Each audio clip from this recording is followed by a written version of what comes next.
I think your final is Wednesday of finals week, right? Wednesday or Tuesday? No, it has to be on Wednesdays. I think it's has to be on Wednesdays. I think it's Wednesday 1:30 to 3:30, but it's on the Melanie B. site. Just click on it and you can find it. Someone said Tuesday. Okay. Last lecture. Woo!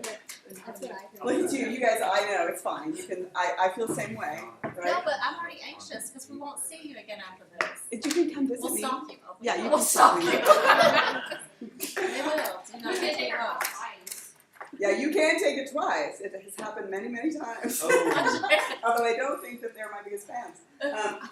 Okay, so we're going to talk about kidney function today. We will finish this material. So we'll talk about what you've known the kidneys do for a long time, and then things that you may or may not have known that the kidneys do. First thing is that we need to get some terminology down, and we're going to use this terminology the entire time. Those of you who are prepared for this lecture will not look like a train is coming at you full force. The ones, oh, you already took notes. Yeah. I'll be able to tell from your eyes whether you actually already went through this material. Okay, so first thing is to talk basically about what the kidneys do. The kidneys are the location in which you have interaction between microscopic blood tubes, called capillaries, and microscopic P tubes. Yes?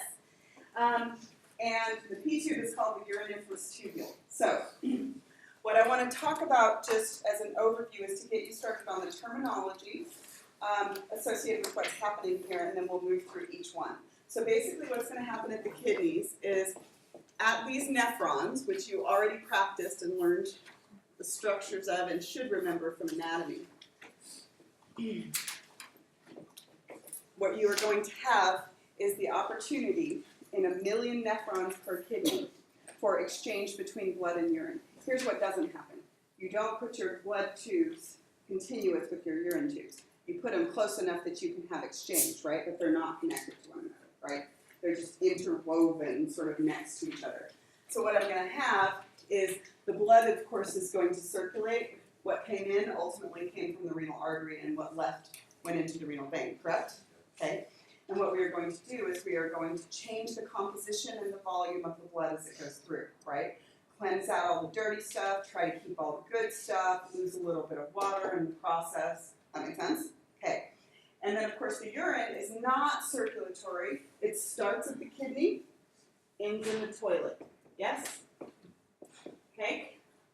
So, before we go any further, let's get into the terminology that's associated with this. The most important thing you can do in this set of notes is to make sure that you use these 4 terms correctly, okay? Because we're going to be moving things different directions. You have to know what you mean when you say each term. So basically what we are going to do is we are going to filter some stuff, right? And filter is going to be pressure driven. We're going to reabsorb, and we are going to secrete. And then what is left and ends up in the toilet is going to be excreted. So let's start talking about this term. So, filtration is a pressure-driven transport mechanism, yes? Which of these 2 fluids is higher pressure? Blood, yes. So, filtration is going to move stuff from the blood to the urine. What kind of stuff? It's not selective except by size. Anything that will fit through the holes, and I'll show you the holes in just a little bit, will move. Yeah, so ions are little, right? So ions, tons of water. Filtration always moves tons of water. You also move nutrients like glucose and amino acids. Those are going to get dumped. I won't necessarily leave them out there. And then you also move waste. But the important thing to know here is this is not selective. The metaphor that I like to use for this is the house is so damn dirty that you have no idea where to start. So what you do is you go into the house and you get your 5 closest friends and you say, we're going to clean this damn house, take everything that is not bolted down and will fit through the door and put it out on the lawn, right? So it's not selective. You're just moving everything out, including grandma's china and boxes of money and cat boxes, right? All of it going out. So the next thing that you do after you've done filtration is you start to critically evaluate what's out on the lawn, right? You're going to go through and you're going to say, what do I need to bring back in? And so this next phase It's called reabsorption. And this is selective. You are critically evaluating what you bring back in. So how many dirty, poopy cat boxes do you need to bring back in? None. 0. How about that box of money? All of it. Definitely, right? And sometimes you'll bring things back in as needed, right? So if I need more sodium back in, because I need to increase my blood pressure, I'll bring it back in. If I don't, then I won't. So reabsorption is ions as needed. Glucose, of course, how much would you bring back in if you could? Yeah. Nutrients, all you can. And a whole bunch of water. You reabsorb a whole bunch of water. And then the last step is secretion. Here's what you do with secretion. This time you critically evaluate what's in the house and you open up all of the cabinets and you look under all of the beds. And you're going to find 4 more cat boxes, right? And you're going to take them outside. But you also might find that grandma has hoarded 800 cans of corn. And she's 85. There's no chance she needs 800 cans of corn. So what do you do now? Secretion, you critically and selectively evaluate what is in the bloodstream to decide how much you need to dump. And primarily you get rid of any waste that you didn't catch the first time and any excesses. Does that make sense? So by the time you're done, the blood will always be lower volume because you always lose some water. But you should have retained ions that you needed in homeostatic amounts. You should have retained the vast majority of nutrients, right? Does that make sense? And you should have dumped almost all of the waste products. That makes sense? Okay, so filtration, reabsorption, secretion. So this is the basic equation. Filtration minus reabsorption plus secretion equals excretion. Excretion is what you pee out. That makes sense?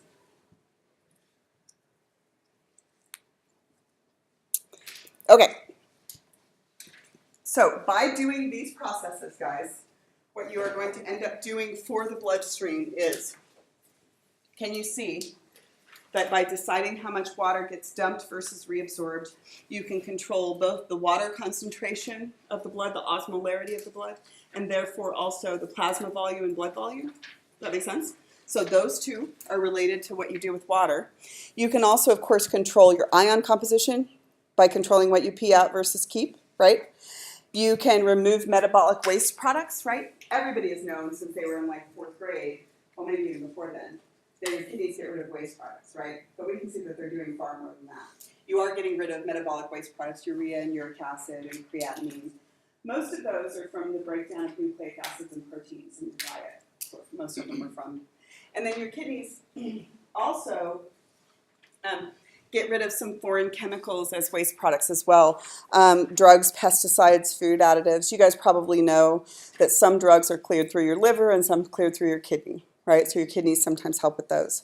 And then some other kidney functions that you may or may not know of, and we're going to talk about this the entire time today. Other kidney functions, your kidneys make 2 hormones. You know what they are. Your kidneys make EPO and renin. Yeah? Okay. Now, remind me, why will the kidneys release EPO in response to what? Low oxygen. Low oxygen, yes. Why will the kidneys release renin? Low blood pressure. You guys are badasses. All the way through physiology. Good job. Okay. Kidneys also activate a form of vitamin D3. Kidney problems can cause problems with vitamin D3. And your kidneys actually have the capacity to do a little bit of gluconeogenesis. They can help the liver sometimes. Okay. So what we are going to do today, the plan, is to go through each of these. Filtration, what gets filtered out and why, and how you can manipulate it. What gets reabsorbed and why, and how you can manipulate it. And what gets secreted and why, and how you can manipulate it, right? Okay, so everybody all right with the plan? Okay, so obviously we are going to do filtration first. Okay, so let's put some anatomy together with the physiology. The site of filtration, remember that this is the nephron. You have 1 million nephrons per kidney. Okay, they're incredibly efficient at filtration for reasons we'll see in just a second. So the nephron, the site of filtration in the nephron is right here. This little region right here with the glomerulus and the glomerular capsule. And if you blow that up, that is called the renal corpuscle, and that's the site of filtration. Okay, so the rest of it will occur along here. So do you remember which one contains blood and which one contains pee? Glomerulus contains blood, and the capsule contains pee. Okay, so if we look at this filtration as a pitcher-catcher situation, which of those two is the pitcher? The glomerulus, yes? And the catcher is the capsule. Okay, so everything that gets pushed out of the glomerulus gets caught in the capsule. By the way, that is the first time that you have anything that could even be vaguely considered to be urine. That's where it originates, right? And this is pressure driven. Okay, so when you put the pitcher and the catcher together, that location in every nephron is called the renal corpuscle. It's the glomerulus plus the capsule. Big mistake that people make is using the glomerulus and the capsule interchangeably. That's why in your notes they're all color-coded. Every time something contains pee, it's an unpleasant yellow color, right? And every time something contains blood, it's red, so that you can get that into your head, especially if you're a visual learner, right? So make sure that you pay attention to using those terms correctly. Okay, so what is going to happen? Let's talk about why the hell these things are so incredibly effective at filtration. First, how effective are they? 2 kidneys over the course of a day filters out about 47 gallons of fluid. The rest of the capillaries in your body over the course of a day collectively filter out about 1 gallon. So now we need to figure out why the hell these things are so effective at filtration. One of the reasons that they are so effective at filtration is, if you blow this up and look, you will see that in addition to being 1 million per kidney, which is high levels of surface area, right? In addition to that, they are also very porous, right? The capillary itself is fenestrated, remember? And then the inner layer, this is the inner layer of Bowman's capsule right here. That's why it looks funny. It's the inner layer of Bowman's capsule. It has these filtration slits in it. So now we have high surface area, right? And very porous, right? That makes you really good at filtration. But then there's one other little tweak. The other little tweak is that the afferent arteriole going into every one of them is bigger than the efferent arteriole going out. What does that do to the pressure in every single glomerulus? If you got a big tube going in and a small tube going out, yeah, it bumps up the pressure in every single one of them, right? So the site at which filtration occurs is, if you blow that up right there, it's called the filtration membrane. And the filtration membrane is microscopically thin, and it has these, here's the fenestrated capillary, and here's the slit pore in the side of here, so it's really thin and lots of surface area. So it's going to be really good at filtration.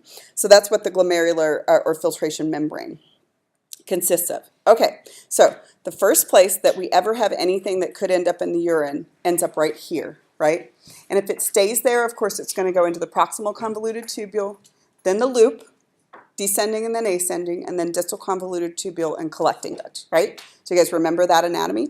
Okay, so what we need to figure out is, first, how is filtration going to occur? Well, filtration is pressure driven. It will fit anything through that will fit through the holes, and we see that it's pretty darn holy, okay? So the what ends up being in the filtrate, which could later become urine, is everything in the bloodstream that would fit through the holes. So at normal blood pressures in a healthy person, you should, of course, push a whole bunch of ions out there and a whole bunch of water out there. How about whole blood cells? They should stay in the bloodstream. How about clotting proteins? They should stay in the bloodstream. Does that make sense? So those things should stay in the bloodstream. How about somebody with chronic untreated hypertension? Do you think you can get some unexpected things in the urine if you have chronic untreated hypertension?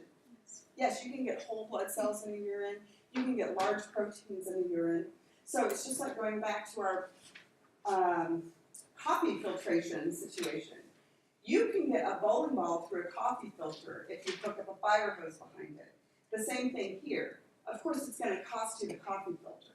So do you know, and you probably do, that chronic hypertension is associated with kidney failure, right? Chronic untreated hypertension is associated with kidney failure because it damages the filtration part. And please note that if you don't filter, you don't have anything to reabsorb from or secrete into, right? Because this is where the fluid originates. That makes sense? Okay, so the amount of filtrate that's flowing out of all of the renal corpuscles in both kidneys every minute is the GFR, glomerular filtration rate. And your glomerular filtration rate is about 125 mils, like that much per minute, which averages out to about 180 liters per day, or 47 gallons, depending on whether you are a liter or a gallon person. Where's my alarm set? Okay, so now let's talk about the factors affecting GFR. Okay, so when we talk about GFR, we have to talk about it two different ways.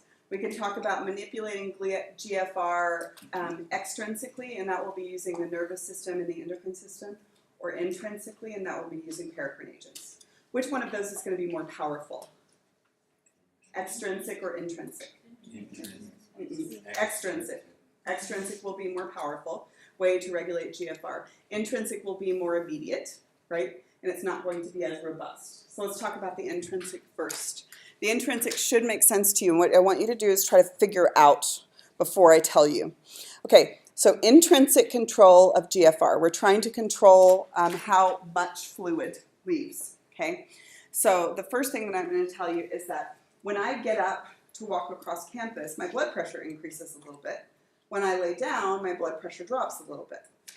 What I don't want to occur is I don't want my GFR to be going up and down over the course of a day with slight changes in blood pressure. I want my GFR to be relatively constant, despite the fact that my blood pressure isn't relatively constant. Does that make sense? Because I don't want to like lay down, get sick, and sleep for 14 hours and not be able to cleanse my blood, right? So what I want is a relatively constant GFR despite changes in body position or activity levels, right? And so what happens there is, this is called myogenic regulation, which you've met in different contexts, but I'm going to tell you that what I'm going to do is impact the afferent arteriole, right here, okay? And I want you to tell me, if I lay down, but I want my GFR to stay relatively constant, I can release paracrine agents which do what to the afferent arteriole to keep my GFR constant? If I lay down, my blood pressure is going to drop, then what should I do?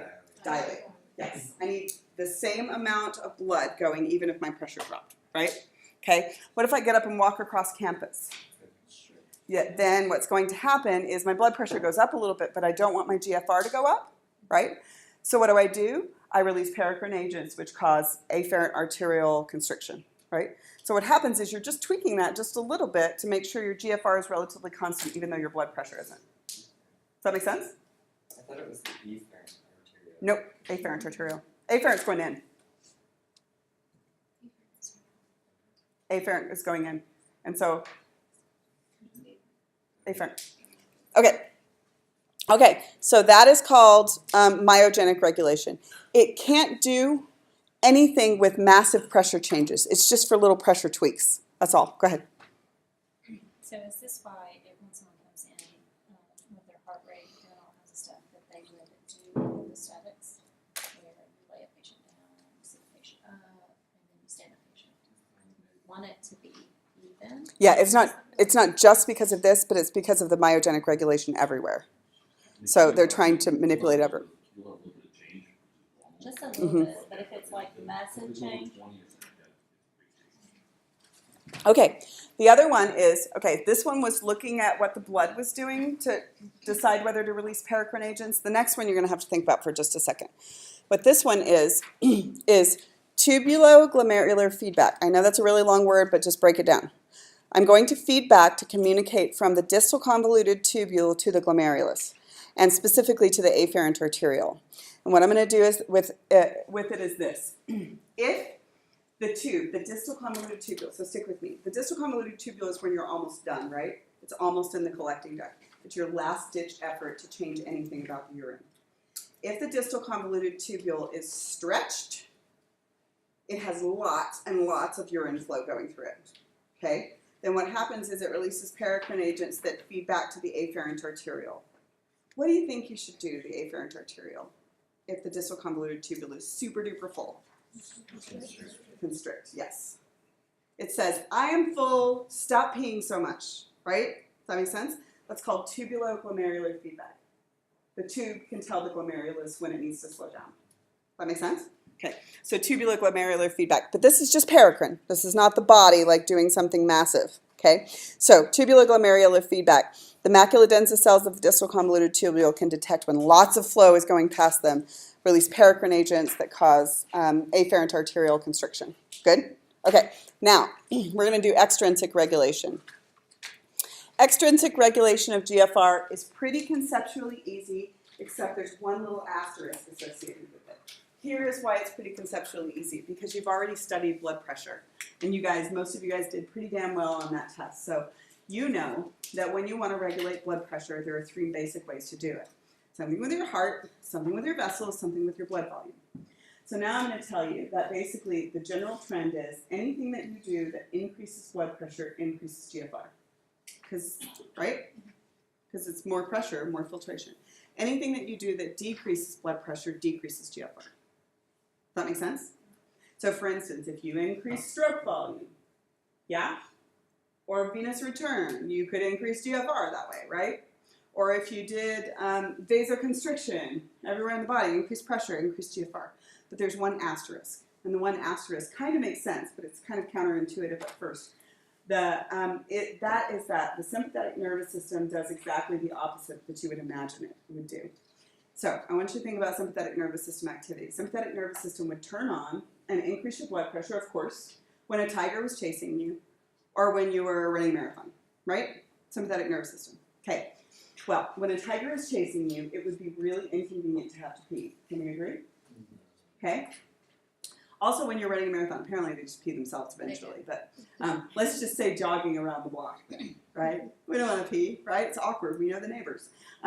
So what happens is sympathetic nervous system actually does exactly the opposite that you would expect it to compared to all of the other blood pressure regulating things. Sympathetic nervous system causes afferent and efferent arterial constriction, and therefore it actually does what to your GFR? It decreases your GFR. Yeah. So as long as the sympathetic nervous system is activated, you actually produce less urine during that time. That make sense? Okay. And you can see why that would be a pretty effective evolutionary technique and mechanism. Okay. That makes sense?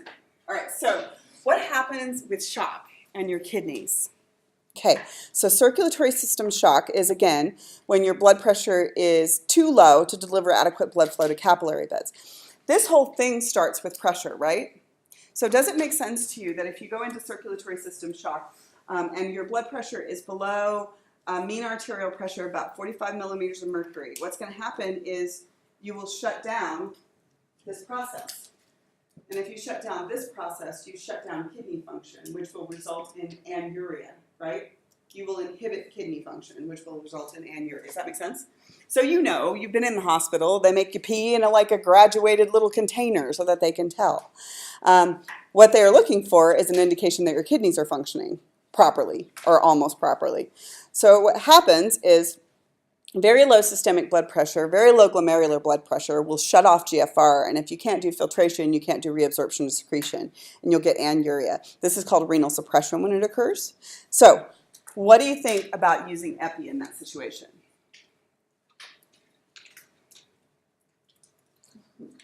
What did we just say about epi, sympathetic nervous system? Sympathetic nervous system actually, in addition to bumping up your pressure, also decreases kidney function, right? Because it causes constriction of the afferent and the efferent arterial. So in someone with circulatory system shock and kidney problems, you might want to choose something else. You might want to choose dopamine.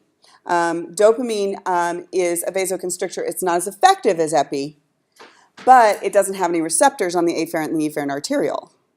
So it bumps up your pressure and can increase your GFR. Does that make sense? Okay. All right. Okay. So basically what we just did was filtration, and we said that basically pressure predicts filtration, and anything that increases blood pressure increases filtration, right? With one exception, and what's the exception? Sympathetic nervous system, epinephrine, however you want to get it there, right? And that one does the counterintuitive thing, right? Okay, so now we are going to move to reabsorption. Okay, so with reabsorption, I am moving stuff from what fluid to what fluid? Urine back to blood. Good. Okay, so how much reabsorption do you do? You are a reabsorbing animal. Look at you. You are reabsorbing about 178.5 liters of water per day. about 99.2%. How much glucose do you want to reabsorb? That's a box of money on the lawn. You want to bring it back in the house? Yeah. When at all possible, you will reabsorb 100% of the glucose. Some of the urea, although it's counterintuitively, you can reabsorb because it helps to regulate your pH. Sodium, most of it, look at this one. This one's about the lowest besides urea, and that is potassium. You lose a lot of potassium over the course of a day for reasons we'll describe in just a second. So you do not have to memorize these amounts except for glucose, which is like 100%. Okay, so what we are going to do is we're going to talk about reabsorbing some important things: sodium, potassium, glucose, and water, right? That is obviously not the only things you reabsorb, but they'll be a good start to the story. Okay, so how am I going to reabsorb things? Well, we have to go back to anatomy and the beginning of physiology and remember that when I am reabsorbing things, what I am going to do is I'm going to move them from the tubule, proximal or convoluted tube, proximal or distal convoluted tubule or loop of Henle, and I'm going to do transepithelial transport, right? I'm going to move them across the apical surface into the intracellular fluid, across the basal surface into the interstitial fluid, and then across the capillary membrane into the capillary. Does that make sense? So this is going to be transepithelial transport that we talked about at the beginning of the semester, and we are just going to put it into the context of the kidney. Does that sound familiar? Okay, and we are going to use the rules we learned at the beginning of the semester. How do you move something? How do you transport anything? Cheapest, fastest way you can. So I will diffuse it if I can. If I can't diffuse it, I'll use a channel. And if I can't use a channel, I'll use a carrier. And if the carrier won't move it the direction I want it to do, I'll pay for it. But which is cheaper, secondary or primary active transport? Secondary is cheaper than primary. Yeah? And we're not going to see any instances of endo and exocytosis. So those are the ones we're going to use. Okay? Everybody all right with that? Okay, so this will be mostly situations that you've seen before put into the context of a situation that you haven't, right? It's going to be transport mechanisms that you expect in the kidney, okay? Okay, so reabsorption can be passive or active. We can also use osmosis, and we will. Okay, so let's talk about reabsorbing substances. So, glucose, pushed it out on the lawn, it's money. But I like money. Don't you like money? All right, I like the stuff that money can get me anyway. I don't really care that much about money. But money out on the lawn, you want to get all of it back into the house, right, before the little neighborhood snatchers come and steal it, right? So you bring it all back in. Normally, you will reabsorb 100% of the glucose that you pushed out. Will you be willing to pay for it if necessary? Yes, you will absolutely be willing to pay for it if necessary. So the way that you are going to get glucose back into the bloodstream, acknowledging that the bloodstream might already have glucose in it, right? Then I want to be able to ignore the concentration gradient and get it in regardless of concentration gradient, right? And I could pump it directly, but there's a cheaper way. And the cheaper way is what? Secondary active transport. So you've met secondary active transport before. You know how it works. Here's how it works. Here's the tube. Here's the bloodstream. You're going to pay for it because you need to. And so what you are going to do is glucose is going to move in with sodium. This is a carrier, right? Has a binding site for glucose and a binding site for sodium. And then how do I get glucose back out? What's this one? That one's a carrier too, and then it will diffuse straight in because these capillaries are fenestrated, so you don't have to worry about it. And then, of course, you're going to have to use the sodium-potassium pump to balance out the concentration gradients. Does that make sense? So that's secondary active transport that you are going to use. Now, what if, in this situation, it's the day after Halloween, right? And your kids ate all of the Twix bars in the entire basket because they have siblings. So now what's going to happen is I'm going to push out boxes and boxes of money onto the front yard, right? And I'm going to try to pull them all back in. But remember that these carriers are subject to saturation limits, right? So what happens when all the carriers are full? Then you are limiting the amount of reabsorption that you can do. And so what happens is you're pulling it all back in, and then the little neighborhood pumps are stealing money off the lawn, right? They're stealing it off the lawn before you can get to it. So you're going to end up peeing it out. And importantly, this causes polyuria, right? It's going to make you pee like a racehorse. This happens with diabetics, of course, and not just the day after Halloween. happens all the time. They're delivering a whole bunch, trying to reabsorb it, and they can't do it. So your pee is going to be really sweet. And then, why? Why so much pee? We talked about this before, but let's just reinforce it. As you go through the tube, right? As you go through this tube, and you have high concentrations of glucose. So I pushed it out. I tried to reabsorb. I couldn't reabsorb it. I'm taking this high glucose filtrate all the way through the tube. As it goes through, it exerts an osmotic effect on the fluid around it and sucks fluid into the tube. Does that make sense? So it's basically, you can't move the glucose, and so it's actually having a diuretic effect as it's going through. Sucking fluid into the tube as it goes through, and then what happens is you are going to dump into the collecting duct and pee into the toilet, really sweet, very, very dilute urine. Does that make sense? Okay, so it's called polyuria when you pee a lot, and glycosuria when it's sweet, and an untreated diabetic or every damn kid after Halloween will have glycosuria and polyuria. Unless you're one of those parents who tells them they can only have 4 pieces of candy on Halloween. Oh my God, do you know how much everybody hates you? Everybody hates you. Your children hate you. I'm like, oh my God. You're making me feel terrible about my parenting, so I'm just going to have another cocktail. You're really bad for the society. Okay, so what else gets reabsorbed in that mechanism? Secondary active transport is good for glucose. You also move amino acids back in by that mechanism, and some water-soluble vitamins and some lactic acid. Everybody good with that? Okay, so please note that you don't really have any control over how much glucose you move back in. It's all of it that you can, okay? But it's not hormonally controlled or anything, right? So glucose reabsorption is not hormonally controlled. Okay, so with the next one, you're going to have to pay attention because I'm going to move sodium twice under 2 different circumstances. So now I'm going to talk about sodium reabsorption. And I'm going to reabsorb sodium 2 different times. First time I'm going to reabsorb it is here, from the proximal convoluted tubule back into the peritubular capillaries. Okay? And then I may or may not reabsorb it again from the distal convoluted tubule back into the peritubular capillaries. Okay? So let's talk about how you move it. You pay to get sodium back into the bloodstream. So sodium is actively reabsorbed. You are using pumps. Okay? So these pumps, okay, so I'm moving this solutes back in to the bloodstream, and it's active transport. Okay, so most of my sodium, 65% of my sodium is reabsorbed from the proximal convoluted tubule back into the peritubular capillaries, and I have no control over that. It's called non-regulated reabsorption because you can't regulate it. The other name that I liked better, but they took out of the textbooks, it's called obligatory reabsorption. And they figured out that most people don't know what obligatory means. So it used to be called obligatory and facultative, but now it's non-regulated and regulated. So this, you cannot regulate. It's obligatory. It's non-regulated. So this happens from the PCT to the bloodstream. Now, do you remember way back at the beginning? No, you don't. At the beginning of anatomy, we told you guys that simple cuboidal epithelium lines kidney tubules. And you just wrote it down and memorized it, and you had no idea what a kidney tubule was.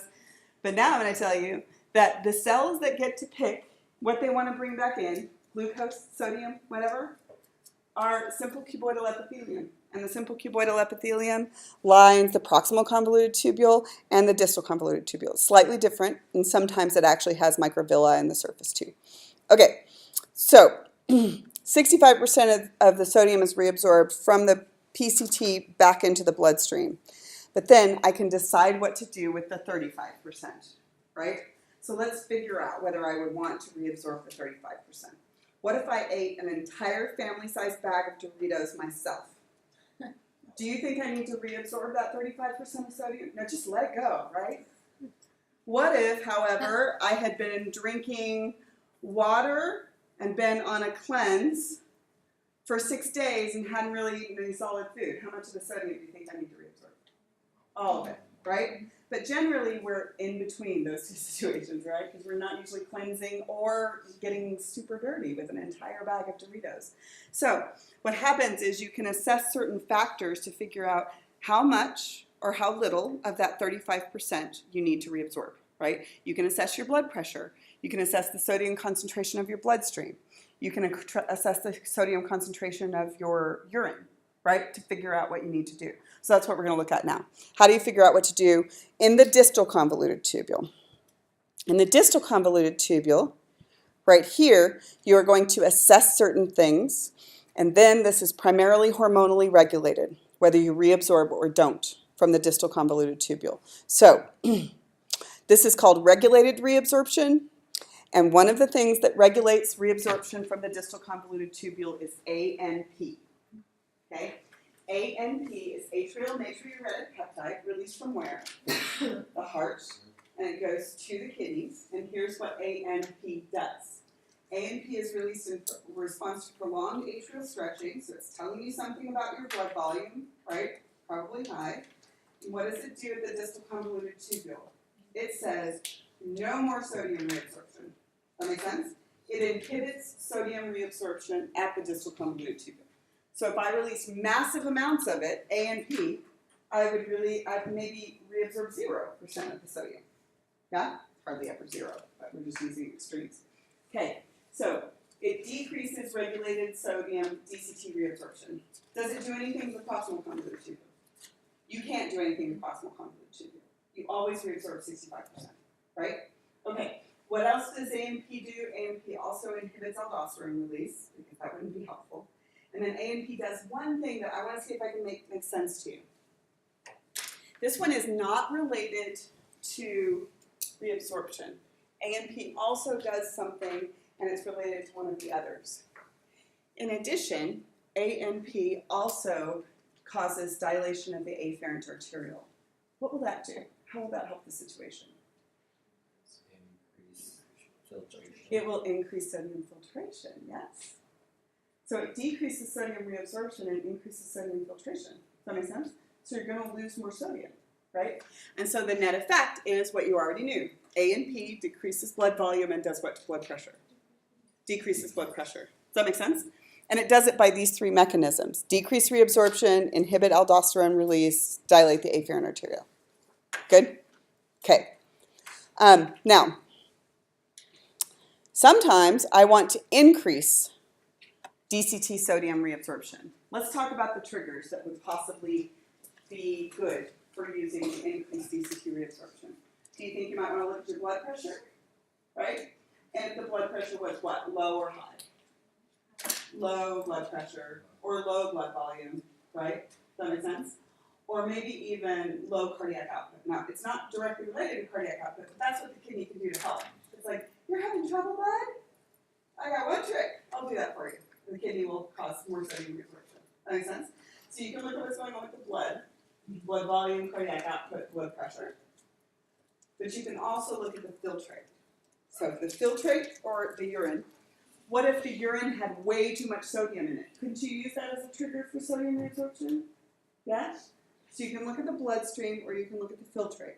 And any one of those can be a trigger for the things that we're talking about. Okay? Okay, so now, how do you decide to release this? You already know all of these things. I'm just putting it together in one story. So you already know the renin, angiotensin, aldosterone system. Okay, I'm going to put it into the context of the kidney and reinforce what you've already learned about it, but it's not new. So here's what happens. The juxtaglomerular apparatus, which you always pretend like you've never heard of before, but I know better. The juxtaglomerular apparatus is monitoring what's happening in the afferent arteriole, okay, and also in the distal convoluted tubule. So if you detect in the afferent arteriole low pressure, low volume, whatever, or if you detect in the distal convoluted tubule that there's too much sodium in the pee, right, any of those triggers can trigger the renin, angiotensin, aldosterone system. So if you detect any of these, you will secrete renin, and renin interacts with what? Angiotensin and forms angiotensin 1, which needs to interact with ACE to form angiotensin 2. And angiotensin 2, let's just stick to kidney function right now. Angiotensin 2 will cause the adrenal cortex to release aldosterone. And what does aldosterone do? It increases sodium absorption. Sodium reabsorption at the distal convoluted tubule. So we're going to remind you of something that you've learned before. We're going to put it into this context, okay? So keep it in mind because it's going to matter again in a minute. Not drawn anatomically correct. I just want you to understand. Okay, here's the blood. Here's the urine / filtrate, whatever you want to call it. Here's what happens. If you have aldosterone, it causes sodium reabsorption, but it costs you something every time, potassium or H+. Okay, and this occurs where in the kidney? DCT. This is DCT. That make sense? Okay, so are we all right with that? So it's always done the same thing. We've learned this before. We are putting it into a context and always putting aldosterone with it, right? Does that make sense? Okay, so do you have a question? Yeah? Oh, okay. So what does aldosterone do? If you detect low pressure, low blood volume, or too much sodium in the pee, you start the renin angiotensin aldosterone system, and then aldosterone does this. It causes sodium reabsorption at the distal convoluted tubule. Okay? The net effect is you increase sodium reabsorption, and usually water goes with it. We'll talk about water in just a second. And this results in an increased blood volume and what blood pressure? Increased blood pressure. Okay, so angiotensin 2 also causes vasoconstriction, but we're concentrating on kidney function now. But before we go any further, sodium, one more time. You ready? How much sodium do you reabsorb at the PCT? 65%. Can you do anything about that? No. Always 65% without exception. Okay. At the DCT, you can regulate the reabsorption of sodium. What hormone will increase sodium reabsorption at the DCT? Aldosterone, yes. And what hormone will decrease sodium reabsorption at the DCT? ANP. Got it? Okay. All right. So this is why I can't do urinary system until after I do endocrine system. So I can't do it. Okay. So the opposite, by the way, is also true. If there's too much pressure, then it decreases aldosterone secretion, all that business. But please remember that whenever you use aldosterone, it costs you something. And we're going to come back to that in just a second. Do you see that whenever you use aldosterone to cause sodium reabsorption, it will cause secretion of two other things, right? Okay, so keep that in mind for a second. Okay, so it can affect your pH and your potassium concentration. All right, so sodium is the hardest one. Now we are ready to talk about potassium, which isn't very hard. Here's the deal with potassium. Potassium, you always actively reabsorb 90% of the potassium that you dumped out on the lawn. You actively reabsorb 90% at the proximal convoluted tubule. And you always lose 10%. Okay, can you lose more than 10%? Can you see that if I had aldosterone, I would start at 90 and go down? Do you see that? Okay, so back to this figure for just a second, or this table. Remember that potassium was the one that you had the hardest time holding on to? That's because you always lose 10% and you go down from there, okay?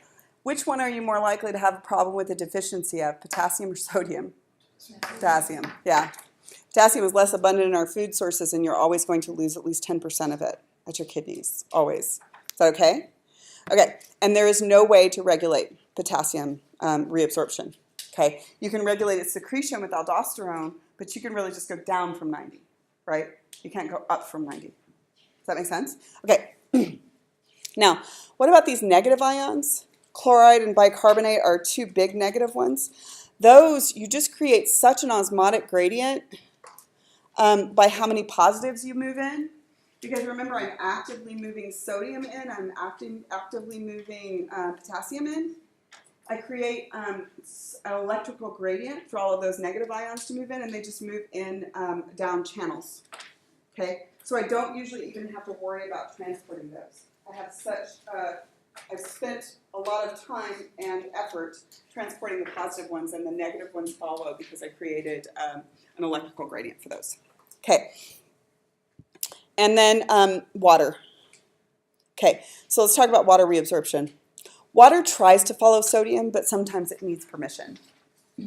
Okay, so I'm going to actively reabsorb all of these positive ions and all of these negative ions. And can you see that what I'm doing is I'm creating an osmotic gradient as I move through, right? Because what I'm doing is I am moving, for instance, sodium from the tube through the cell into the interstitial fluid into the bloodstream.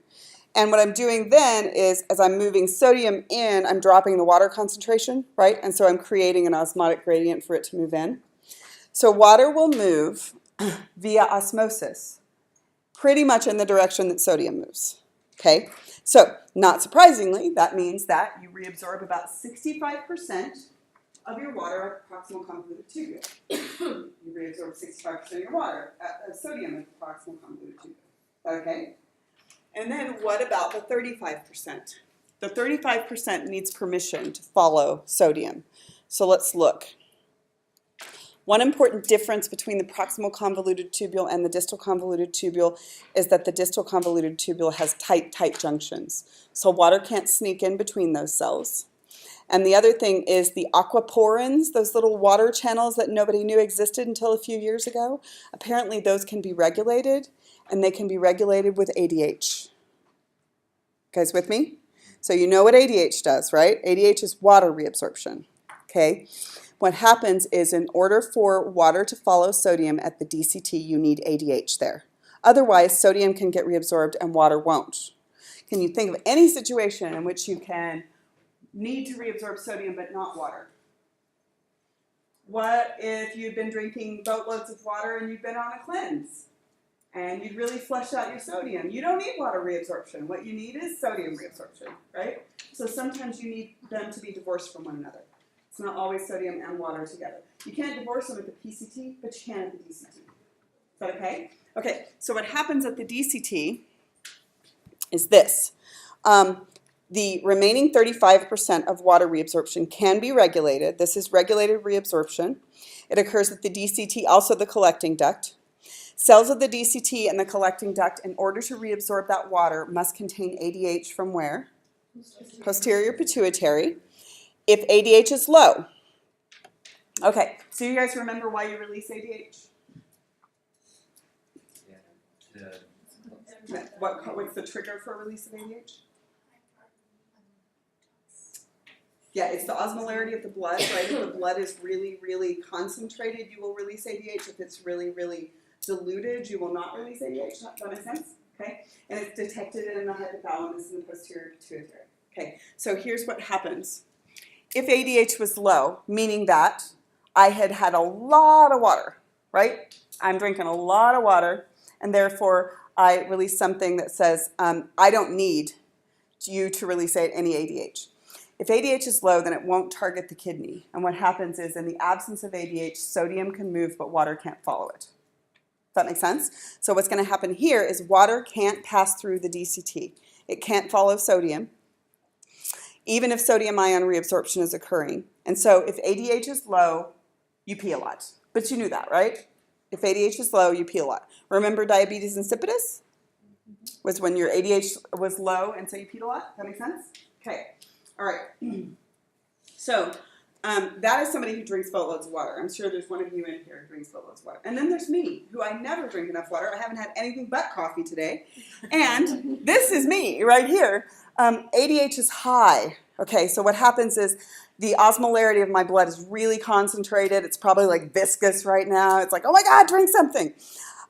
So if ADH is high, then what happens is the water concentration in my blood is too low. It's too concentrated with solutes.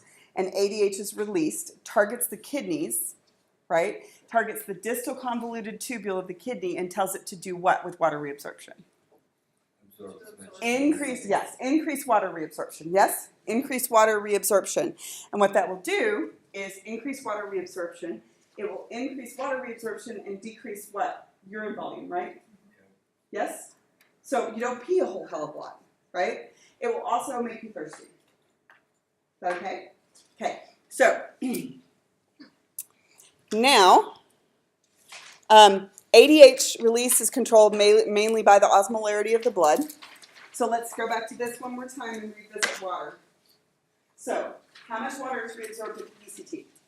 65%. At the DCT, you have 35% to choose from. If you were dehydrated, what would you release? ADH. ADH. And what would it do to the DCT? Increase reabsorption of water at the DCT. Yes? If you were hyperhydrated, you would inhibit ADH release, and you would lose that water, right? Up to 35%. Got it? Okay. So these are all hormones you've met before, just putting them into context of an organ, right? Okay. So, how about lipid-soluble stuff? You really can't control lipid-soluble stuff here or anywhere else. So if we're trying to get rid of lipid-soluble stuff, first of all, it moves out of the house if it wants to, and it moves right back in if it wants to, right? So the kidneys suck at removing lipid-soluble toxins or excesses from the body.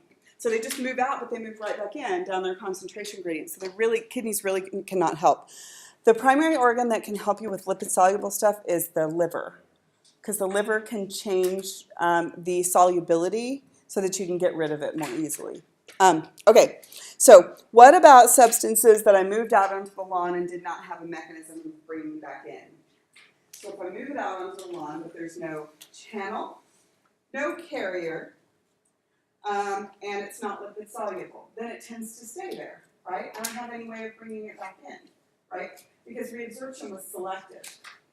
So if it doesn't bind to something or have a channel or a receptor or something, it's not moving back in. So basically the default is that it stays out on the lawn and you pick through it to bring stuff back in. So lipid-soluble substances, anything that's too big to be reabsorbed, no reabsorption mechanism tends to stay out there. Okay, all right. So now we're at the third phase, which is tubular secretion. Okay, so tubular secretion moves from what fluid to what fluid? From the blood to the filtrate, urine, whatever. What is happening here is that I am taking a critical eye and I am going through Grandma's house one more time and I'm looking inside every cabinet and under all of the beds. And I might find that she's hoarding 800 cans of corn, right? I might find that there's 6 more dirty cat boxes in places, right? And what I'm going to do is selectively decide what comes out, right? And I'm going to push things out onto the lawn that are wastes or excesses. Does that make sense? Okay, this is selected. You will do it by active transport if you can't get it out by diffusion. Okay, so this moves material from the blood to the filtrate. 2 major effects. One of them is that you get rid of waste products that you didn't get rid of effectively by filtration because you weren't selecting for filtration. It's just sort of general dumping. So you get rid of ammonia, penicillin, phenobarbital, urea, and uric acid that was still in the house. And then, of course, this is also secretion of these, potassium and H+, when triggered by aldosterone, right? So that's actually secretion. This is sodium reabsorption and potassium and H+ secretion. Okay. And then the other thing is that the kidneys have a tremendous amount of control over H+. That's not just limited to that, because here's what happens at the kidneys. The kidneys can take carbon dioxide and force it through this equation that I'm pretty sure you've seen before, okay? So inside the kidney epithelial cells, what you do is you take the carbon dioxide, you force it into H+ and the bicarbonate ion, and then you can have massive amounts of control over the blood pH by deciding what you do with those two. If your blood pH was too low, you dump the H+ and reabsorb the bicarbonate ion. What if your blood pH was too high? You'd reabsorb the H+ and dump the bicarbonate ion. Does that make sense? So since your kidneys have the capacity to force this and decide what to do with it, it is your kidneys and your lungs that have the massive amounts of control over blood pH. Does that make sense? Kidneys deciding what to pee, your lungs deciding how fast to blow off carbon dioxide. Okay? So your kidneys force this equation and then decide whatever they're going to do with it. And even if the pH wasn't from H+, even if it was from you drank 16 sodas or you had too much carbon dioxide, this is still what your kidneys would do to help with it, right? It doesn't matter how your pH got screwed up. Okay, so here's a summary. You guys are going to do the first part of the summary for me, and then we're going to summarize the other one. Okay, I want to summarize what happens in the proximal convoluted tubule, and then we'll do distal convoluted tubule. Oh, by the way, I forgot to tell you, let's do a little bit of structure.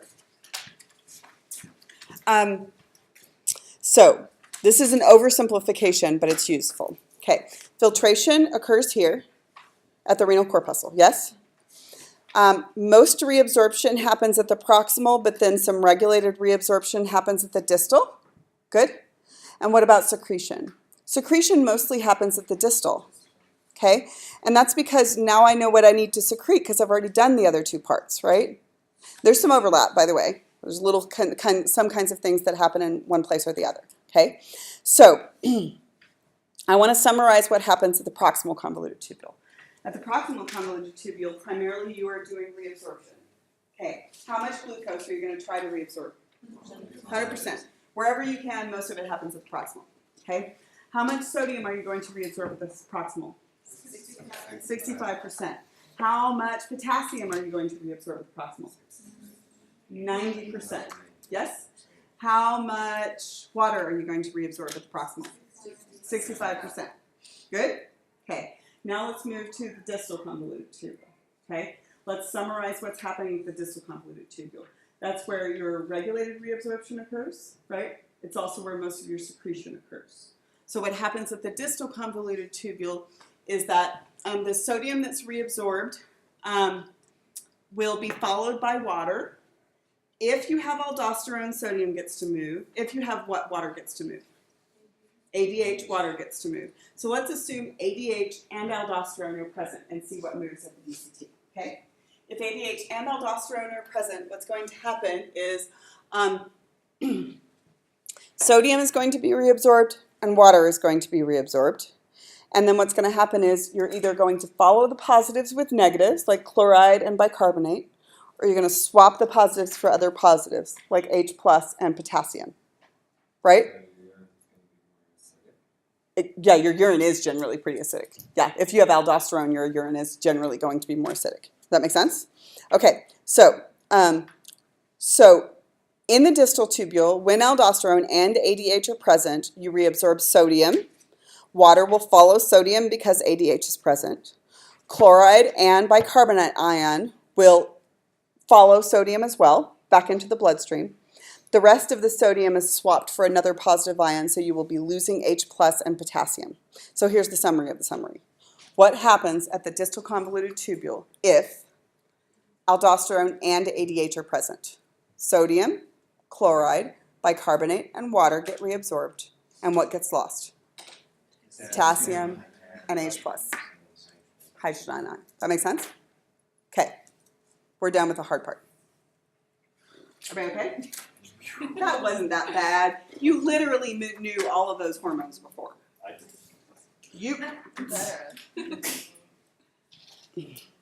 I put in some serious background work to make sure you knew these damn hormones before we got to that today. Okay, so can you organize that in your head? Can you figure out what happens with filtration, what happens with reabsorption, what happens with secretion? You can, right? Okay, now the last thing to talk about, and then we will be done, and this part is not hard. This part is just how much do you pee per day? And put it together with the rest of the story. Okay, so final volume of urine for most of us is between 1 liter and 2 liters per day. That's how much urine you generally pee. Okay, what is it massively affected by? So what I want you to look at, because we're going to go through diuretics as we go through this part, is I want you to think about when we're talking about these factors that impact urine, think about whether the factor impacts filtration or reabsorption. It's hardly ever going to increase impact secretion because you really don't secrete massive amounts of sodium or water. It's primarily filtration and reabsorption. So if you want to, for instance, have a diuretic or an antidiuretic effect, you affect one of those two. That makes sense? So I want you to try to predict which one we're manipulating when we're actually manipulating the amount of urine you produce. One of them, a predictor of how much you are going to pee is your blood pressure. Okay, that should make sense to you. GFR varies with blood pressure. Increased blood pressure, increased filtrate. Increased filtrate, increased urine volume, right? Which one of those does it actually impact? Filtration, reabsorption, secretion, or excretion? Filtration, yeah. It impacts filtration, so it impacts, that makes sense? Okay, so basically if your blood pressure is high for long periods of time, it's going to make you filter out more and you are going to pee more, okay? And of course the renin-angiotensin aldosterone system will be triggered if your blood pressure is too low, right? Okay. Now, let's talk about the concentration of your blood. So the osmolarity of your blood. We know this, but I want you to put it together. So you didn't need to take this damn class to learn that if you drink more, you pee more, and if you drink less, you pee less. Right? Aren't you glad that you sat through all semester long so that I could teach you that? Ooh, I am so useful. That's some job security right there. So what I want you to do is I want you to be able to put together the in-between. So the in-between goes, you know the ends, you know that if you drink more, you pee more, but there is a progression of how that occurs. So if you drink more, you increase the water concentration in your bloodstream, yes? And then what does that do to your ADH secretion? It inhibits ADH secretion. And then that goes, the lack of ADH is going to impact which part of your nephron? Distal convoluted tubule. And since there is no ADH, you are going to lose that 35% of water from the distal convoluted tubule, right? You're not going to reabsorb that 35% of the water, right? That means it's going to end up in your pee. So if you drink more, you pee more because of the osmolarity of your blood and the ADH impacting the distal convoluted tubule of your kidney, right? It also inhibits thirst, okay? And if you drink less, you pee less, but there is an in-between. There's a how there. There's a there there. It ain't magic. Science is like magic, but only real. So here is what happens. If you are dehydrated, like me, what happens is the water concentration of your blood increases. And it is detected where? Hypothalamus and posterior pituitary, yes. And then what happens is it says your blood is too concentrated and it releases what? ADH. And ADH targets where in your kidney? Distal convoluted tubule, and does what? Increases water reabsorption at the distal convoluted tubule, right? And so you pee less. And it makes you thirsty. Good? Okay. Okay, now let's talk about temperature. Temperature also impacts urine volume. And the first one is that when it's really hot, you activate your sweat response and you lose fluid and ions through your sweat. And that changes the osmolarity of the blood, doesn't it? And what happens is when you sweat a lot, as the fluid in your body decreases, your blood becomes more concentrated, right? And ADH and aldosterone are both secreted because you usually lose sodium and water when you sweat, right? And the regulated reabsorption of water increases. So basically, if you sweat a lot, your blood gets more concentrated, you release ADH, and it increases reabsorption of water, and aldosterone, which increases reabsorption of sodium. So if you are really hot, you generally sweat more and pee less because it's coming from somewhere, right? That makes sense? But I like the other one. The other one always makes me laugh. It always actually frustrates the living hell out of me, but then it makes me laugh.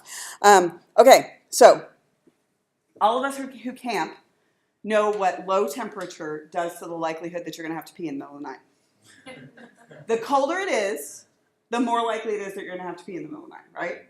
So it is freezing, and you can't find your shoes, and there's 72 other people in the tent, right, that you have to get past. Here's what happens when you're exposed to low temperatures. You do vasoconstriction to the periphery to keep your core warm. And when you keep your core warm, what happens to the pressure in your ventral body cavity? Increases the pressure and increases GFR, which makes you pee more.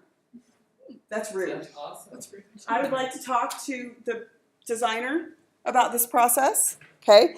So what happens in that situation is when you are really cold, you have to pee more, which blows, and especially blows for women, guys. This is the only time in my life that I ever wish I had a penis. It's when in the middle of the night when I am camping. I don't know why you guys don't pee on yourself. Oh, we pee in our shoes all the time when we're camping.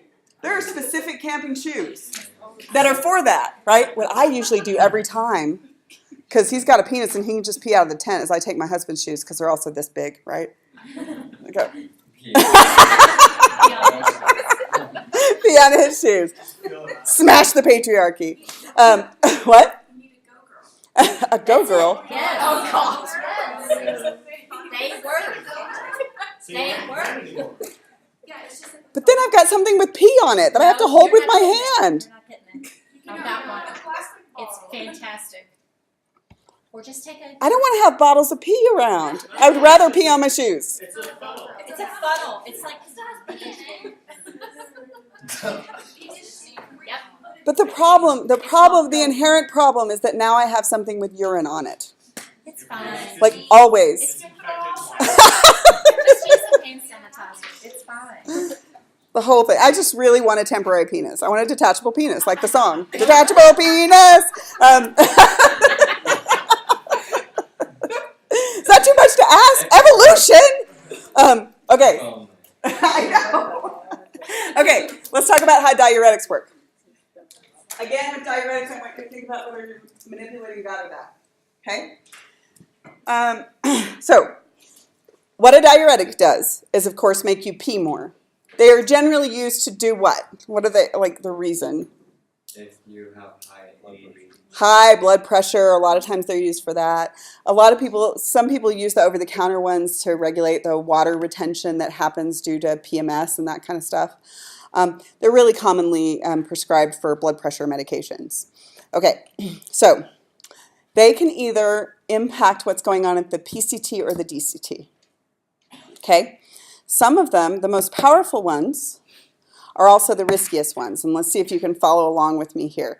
Some, like LASIK, also called hydrochlorothiazide, what those do is they inhibit the PCT reabsorption, so they can inhibit up to 65% of sodium and water reabsorption. So that's a big deal, right? Okay. So what those do is they can inhibit up to 65%. You usually don't give enough so that they inhibit 65% of the reabsorption, but they could. But the problem is, listen to this. If you don't reabsorb at the PCT, think about how much sodium you are going to deliver to the DCT. Stick with me. You're going to deliver all of this sodium to the DCT, and then as long as aldosterone is present, which a lot of times it is, how much of that are you going to try to reabsorb? You're going to try to reabsorb as much as you can at the DCT because you didn't get any of it at the PCT, right? And the problem is that anytime you do that, you lose these. You're losing a lot of potassium and potentially impacting your blood pH. Okay, so these are massively effective diuretics, but they are usually given when you are under medical supervision and very often with a potassium drip. Can you see why? They cause massive amounts of potassium loss. Does that make sense? Yep. You say that now. You say that now. Does that make sense to you guys? Okay, so they're super duper effective because they can go up to 65%, but they're also super duper risky because they can cause hypokalemia and pH differences in the bloodstream. Yes? Okay, so those impact what? Filtration, reabsorption. Which one? Reabsorption, and where? PCT or DCT? DCT. They impact PCT, but they end up costing you something at the DCT. Does that make sense? Okay, now the ones that aren't as effective but also aren't as risky are the next ones. These you can get as maintenance medications. One of them is spironolactone, and this one impacts the DCT regulation, which means it can only go up to 35%, right? So what these do are aldosterone blockers. So they interfere with aldosterone. So they block this from occurring. So the 65% is still going to occur of water and sodium, but they can block the 35%, okay? Now, of course, they're not going to be as effective, but they're also not going to cost you any potassium or jack up your pH of your bloodstream. Does that make sense to you? Okay, because they're actually inhibiting this DCT reabsorption. Does that make sense? Okay, so these guys are aldosterone antagonists, and they inhibit the regulated reabsorption of sodium at the DCT. And they're not as effective, but they are safer. Okay, now some other things that you don't necessarily take because they're diuretics but have diuretic effects. Alcohol is a diuretic because alcohol is an anti-diuretic. Alcohol in your bloodstream inhibits the release of ADH from your posterior pituitary. So it makes you pee a lot. So the worst way to dehydrate yourself when drinking alcohol is drink a little bit of alcohol in a really, really dilute solution like Utah beer, right? It will seriously dehydrate you and also make you fat and generally disappointed. So, and broke too. Don't forget broke, right? Go ahead. Is it true? I've done that twice. If the lower the alcohol content, like Utah beer, and the higher the altitude, it's almost like the same as sea level beer with the higher. Oh, I don't know. Maybe I just think because so. of, well, probably not if you're used to it. Like if you're a mountain boy drinking Utah beer, it's just beer, right? It's just the same beer. So you'd have to be new to it, right? Maybe if you moved to Utah or flew to Utah and drank Utah beer, you might think it had alcohol in it. I don't know, but it doesn't. Otherwise, they wouldn't let you have it. I mean, let's be serious. Go ahead. Would that be the same as like you took a shot and then you like drank a glass of water? You know, if you kind of like. Yes, So but you shouldn't drink. What I'm asking. it's still got. It's It's I still- don't want to know how to be dehydrated and take shots. It's still got way, way more, I mean, for the same alcohol impact on the body, it's got way more fluid in it. So if you did a shot and drank a glass of water, you'd be way more effective than drinking 3 or 4 Utah beers. They have very low concentration. They're below 3%, right? They have to be below 3% alcohol. And the wine is 11 to 14%, and a shot is 40 to, you can even get 80 proof alcohol. Yeah, so it's way, I mean, you'd have to drink a lot of beer, right? So you're right, you're doing it right, just so you know. I mean, you might want to like not drive around when you're doing it. You let her know that we approve. Why would you be dehydrated if it was diluted? Oh, because you're drinking in lots of fluid and taking a diuretic simultaneously. So the fluid has a diuretic effect, and then the diuretic is inhibiting ADH. Oh, okay. Got it? So it's a double whammy. Yeah. So it's a really good way to get dehydrated. There are more efficient ways. Like shots are way more effective. Although over the age of 35, if you're doing shots, very often you made some bad life choices, honestly, right? Let me tell you. Okay? Some You- shots, there's bad life just- choices. No. Sage, yes. Okay. And headaches. Yeah, it's terrible. The hangovers, oh my gosh, humans, you have something to look forward to. It's like, that was not worth a 3-day hangover. How did I get a 3-day hangover from 3 glasses of wine? That's rude. Okay, so so how is caffeine a diuretic? Because we know it is, right? Okay, so caffeine is a diuretic because it increases your blood pressure and it increases your core blood pressure, especially. And so it increases blood flow to the kidney. So what does it affect? Yeah, it affects filtration. So you really want to be dehydrated, drink a really, really weak Irish coffee. A bunch of them. Okay? Okay, and then the osmotic diuretics. The osmotic diuretics are last. These are the ones that are sold over the counter. Okay? And they're often sold in PMS medication like Premarin and Midol. And then you can just buy them. Yeah, you can just buy them.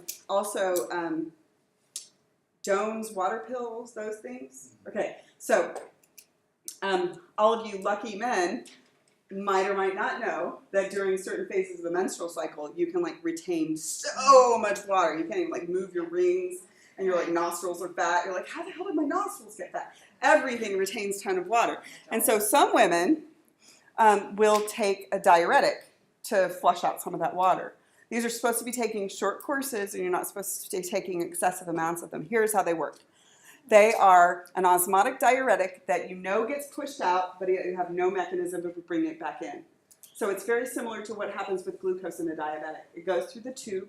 It exerts an osmotic pull on the fluid as it goes through the tube, right? And it makes you pee more because of that. The problem is that, of course, they can cause you to get seriously dehydrated, right, if you're taking them for too long a period of time or in excessive amounts. And then all of your water-soluble ions will really try to go with that water, so you can also become depleted in your water-soluble ions when you take them for long periods of time. So a lot of people who have anorexia or bulimia will take these excessively for long periods of time. It's really, really dangerous because in addition to dehydration, it can also cause hypokalemia, hypocalcemia, and hyponatremia, right? And you can die associated with those. So I'm not saying that people are dying because of normal usage. I'm saying the usage that is off-label and excessive is really dangerous. Go ahead. So you're saying long periods of time, weeks, not like if you're on your period, take it for 3 days. No, it says only to take for a certain number of days. I think it says not to take for more than a week at a time. Yeah. But the people who are anemic or anorexic or bulimic take it for months at a time, right? And their blood pressure drops really low. They can pass out. They get ion imbalances, all kinds of stuff. This is really hard on your kidneys too. Okay. Last thing is renal calculi, which is just kidney stones. I hardly ever ask about these, so you can like relax. So here's some kidney stones. Woo! Look at that. It was all video on Jeff's class. Did Jeff show you the kidney stones? I have a jar of kidney stones. The golf ball one. Oh my gosh. So Especially for you personally. yeah, the person with the long urethra. That's why you need a detachable penis, guys. You'll be able to take it off and shake it out. Get them out of there. All right, you need to put me in charge of the next round of evolution. I got some ideas, man. Who do I talk to? Okay, so. Are you making wine somewhere? No, it's my last lecture day. Woo! This is my real personality. Okay. Renal calculi, which is kidney stones. So what happens is if you get a whole bunch of salts at a different pH than ideal, even if you slightly too basic or slightly too acidic, what happens is they will start to solidify into insoluble stones.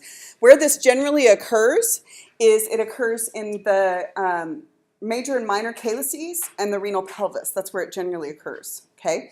And this is exacerbated by people who don't like to pee very often, right? If you really don't like to pee, then what happens is the crystals just sit around longer and they're more likely to solidify into larger and larger stones. It's not just not peeing. But in addition, so what happens with these... They just like hold their pee. Oh yeah, there are people who don't pee anywhere but home, ever. Why? Weird. My best friend. Yeah. Your best friend is like that? Will not go, will not. My best friend will not poop anywhere. I've gone camping with her, and she holds her poop for 4 days at a time. That's so bad. No way. I'm like, you are going to get colon cancer. I'm going to have to wipe your butt. So you poop now, so I don't have to wipe your butt later. Put something in. Action. I know. Okay, so back to peeing. So what happens, conditions leading to formation, or if you decrease your fluid intake and you hold your urine, or if you do anything that makes your urine abnormally alkaline or abnormally acid, right? Good way to make it way too acid is by drinking a whole bunch of sodas. Good way to make it too alkaline is drinking that stupid-ass alkaline water they're selling in the grocery store now, right? Just drink water. I mean, it's worked for like 4.5 million years. It's totally fine. Water's good. Ingestion of excessive mineral salts can do this as well. You don't have to worry about them except for the ones that are excessive amounts of the negative ions.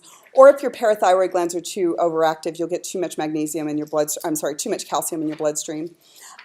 Soda consumption is really nasty for your kidneys. It changes your pH, make it more likely to have kidney stones. And they have figured out that the worst soda of all soda is diet sodas. Oh, yeah. Diet sodas are nasty. They tend to be saltier than other sodas, and they screw up the pH even worse. In addition, I told you guys that they actually cause insulin release too, right? Yeah, there's a whole bunch of studies that came out, like real, actual journal articles that show that taking in artificial sweeteners causes insulin release, which actually causes you to deposit fat. So people who drink diet sodas, have you seen them? They're not skinnier than you. They're not, right? Prevention for this. Drink lots of fluid, especially at bedtime. Urinate frequently. Pee all night. And then limit intake of negative ions but not positive ions. And then don't drink sodas, right? I mean, if you really want a soda, don't drink one with sugar in it. Like a Mexican Coke. Those are delicious, right? They're so good. Oh my God, I love those so much. Have you had the Mexican Sprites? Yes. Oh, those are so much